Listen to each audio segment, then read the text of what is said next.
नमस्कार, बहुत स्वागत है आपका। कार्तिक पूर्णिमा के दिन एक दीपक घी का अगर आप यहाँ पर रख देते हैं या दान कर देते हैं तो आपको आपके तमाम कष्ट दूर तो होंगे ही, साथ ही आप भवसागर से तर जाएंगे। आपका कुल भी आपकी वजह से स्वर्ग पद को प्राप्त करेगा। तो ये आपको करना कैसे है दोस्तों? इस दिन काशी में देव दीपावली मनाते हैं। कहते हैं कि देवता लोग काशी में दीपावली मनाने के लिए आते हैं कार्तिक पूर्णिमा के दिन। और इस दिन का महत्व इसलिए भी विशेष बढ़ जाता है कि लोग इस दिन संगम में पवित्र सरोवर नदी में स्नान करते हैं और नदी के किनारे दीपक जलाने का एक विशेष प्रचलन सा है। आप चाहें तो पवित्र किसी सरोवर में, नदी में या तालाब में स्नान कीजिए और वहीं पर किनारे में दीपक जलाइए। और आप चाहें तो किसी मंदिर में भी जला सकते हैं, किसी चौराहे पर जलाइए या फिर किसी ऐसे स्थान पे जहाँ लोग तो आते जाते हैं पर अंधेरा ज़्यादा रहता है।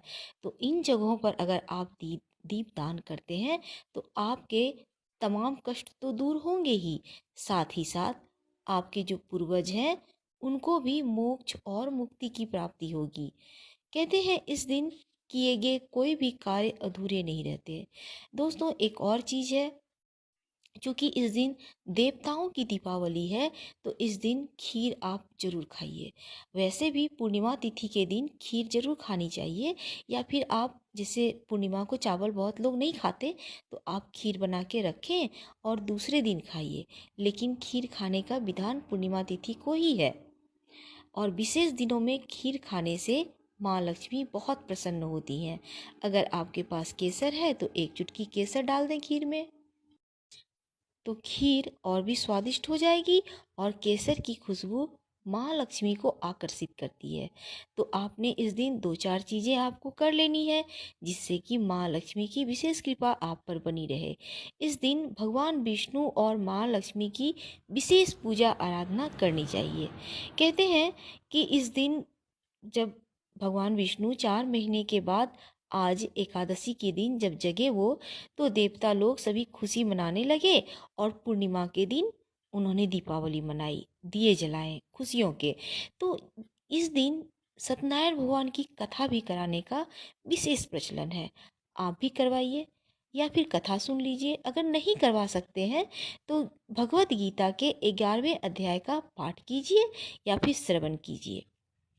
ये भी संभव नहीं है तो ओम नमो भगवते वासुदेवाय, ओम नमो भगवते वासुदेवाय, इस मंत्र का जितना ज़्यादा हो सके जप कीजिए। इसके अलावे आप चाहें तो विष्णु सहस्त्र नाम का पाठ भी कर सकते हैं, इससे भी आपको लाभ होगा।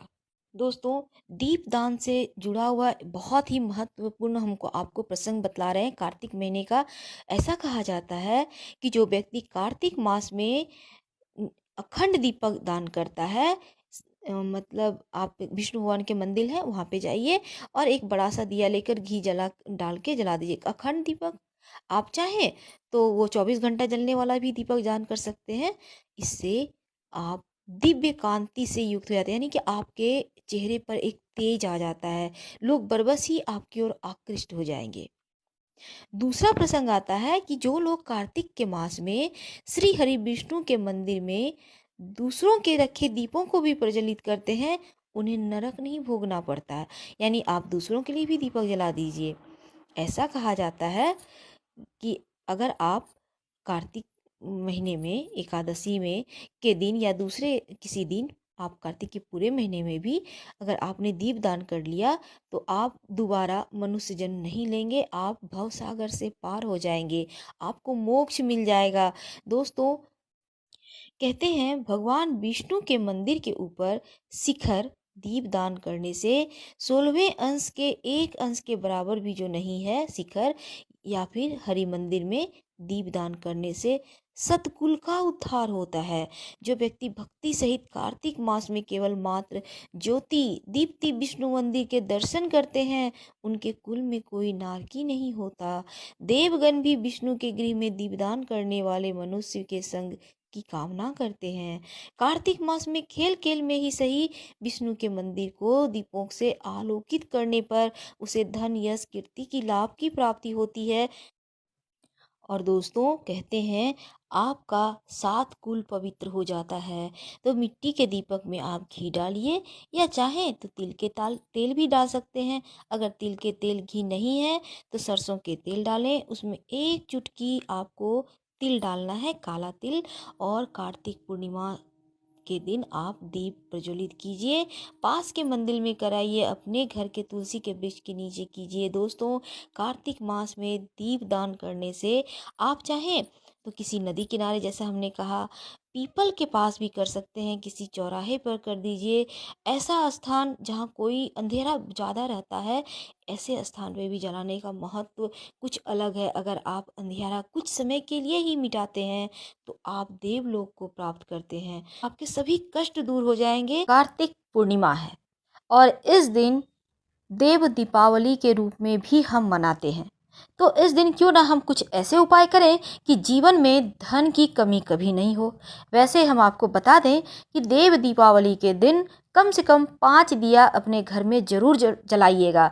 और ये एक दिया तुलसी जी के नीचे, दूसरा आपके पूजा स्थान पर, तीसरा आपके घर के मुख्य दरवाजे पर, चौथा आपके जो पास में जो भी भगवान के मंदिर है वहाँ पर जलाइए। अगर किसी सुनसान स्थान पर शिवालय है तो वहाँ जला सकते हैं। और एक पीपल के नीचे जरूर जलाइएगा, क्योंकि पीपल के वृक्ष में तमाम देवी देवताओं का वास माना जाता है। तो ये जो देव दीपावली है बहुत खास है, और देव दीपावली के दिन आप देवों को मना सकते हैं, उनका आशीर्वाद बहुत आसानी से प्राप्त कर सकते हैं। आज हम बताएंगे चावल और हल्दी इसका उपाय, जिससे कि धन की कमी आपके जीवन में कभी ना हो। तो चलिए हम सबसे पहले बताएं 21 दाने आपको चावल के लेने हैं। और ध्यान से लीजिएगा, चावल के एक भी दाने थोड़ा सा भी टूटा हुआ नहीं होना चाहिए। अब 1 चुटकी हल्दी लें, उसमें 1-2 बूंद गंगा जल डालें, थोड़ा सा गीला करें और इसमें चावल के दानों को इसके सहारे पीला कर लें। अब इनको आप, ये जो चावल में आपने हल्दी मिक्स करके रखा है, किसी लाल रंग के कपड़े में अच्छे से बांधकर पोटली बना लें। इस पोटली को देवी लक्ष्मी के सामने आप अपने घर में ही कीजिएगा, रखें और फिर माँ को गुलाब के पंखुड़ी जरूर अर्पित करें और माँ को मनाएं, आरती करें कपूर जलाकर। और इसके बाद इस पोटली को उठाकर घर की तिजोरी में या पर्स में रख लें। यकीन मानिए जीवन में जो धन संबंधी परेशानी है वो दूर हो जाएगी। और साथ ही इस उपाय को करने से तमाम बाधाएं भी दूर होती है। माँ लक्ष्मी से आप जरूर प्रार्थना कीजिएगा कि माँ हमारे जीवन में जो धन की कमी है उसे दूर करें। यकीन मानिए आपके जीवन की तमाम परेशानियों का अंत हो जाएगा। और दूसरा उपाय इस चावल हल्दी का क्या करेंगे, थोड़े से अक्षत ले लें और इसे पानी में भिगो दें। अब इसको मिक्सी में पीसकर गाढ़ा सा पेस्ट बना लें, इसमें थोड़ा सा पाउडर वाली हल्दी डाल दें। अब इस पेस्ट से अपने घर के मुख्य दरवाजे पर ओम बनाएं। मुख्य दरवाजे के चौखट पे ठीक ऊपर बीचों बीच ओम लिखिए, या फिर आप चाहें तो स्वस्तिक भी बना सकते हैं, एक ही बात है। लेकिन स्वस्तिक जब बनाइएगा तो दोनों साइड 2 खड़ी रेखाएं स्वस्तिक के दाएं बाएं जरूर डालिएगा। ये जो हल्दी और चावल है ना, ये एक तो माँ लक्ष्मी को बहुत पसंद है, और दूसरी बात आपके घर में जो नकारात्मक ऊर्जाएं हैं उससे भी आपको बचाएगा, और किसी दूसरे का नज़र दोष भी आप लोगों के ऊपर नहीं पड़ेगा। तो इस बार ये उपाय करें और देवताओं की दीपावली को हर्षोल्लास के साथ मनाएं। फिर देखिए कैसे जीवन में छप्पर फाड़ सफलता मिलती है। फिलहाल हम आपसे विदा लेते हैं। हर हर महादेव।